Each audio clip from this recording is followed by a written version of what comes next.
Excuse me sir. വരുവോ? എന്താണ് പരാതി ഉണ്ടായിരുന്നു സർ.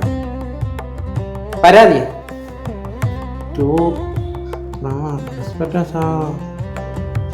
ഇത് മുഴുവൻ ഇംഗ്ലീഷ് ആണല്ലോ. ഇത് പറ്റില്ല. ഈ സ്ഥാപനത്തിലെല്ലാം മലയാളത്തിലേ ഉള്ളൂ. ഇത് ഇങ്ങനെ നോക്കാൻ പറ്റില്ല. ഇത് മലയാളത്തിൽ എഴുതിക്കൊണ്ട് വരും. സർ അത്രയും വലിയൊരു എമർജൻസി. ഇല്ല എന്ത് എമർജൻസി ആണെങ്കിലും മലയാളത്തിലാണെങ്കിലും ഇത് പരിഗണിക്കാൻ പറ്റും. സാർ മലയാളത്തിൽ എഴുതിയാൽ മാത്രമേ പരിഗണിക്കത്തുള്ളൂ. പരിഗണിക്കാം. പോയിട്ടോ.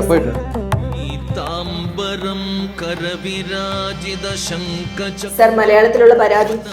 ഇത്ര പെട്ടെന്ന് എഴുതിയോ? ക്രിസ്ത്യനാണോ?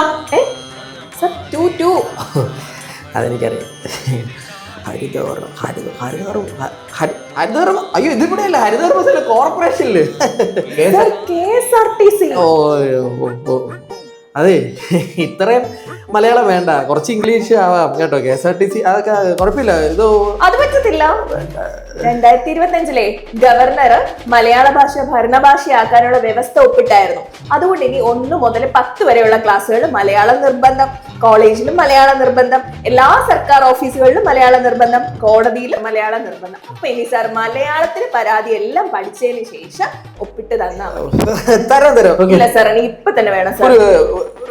5 മിനിറ്റ് വെയിറ്റ് ചെയ്യൂ. തരാം. ഇത്ര മലയാളം എങ്ങനെ? Malayalam MA sir.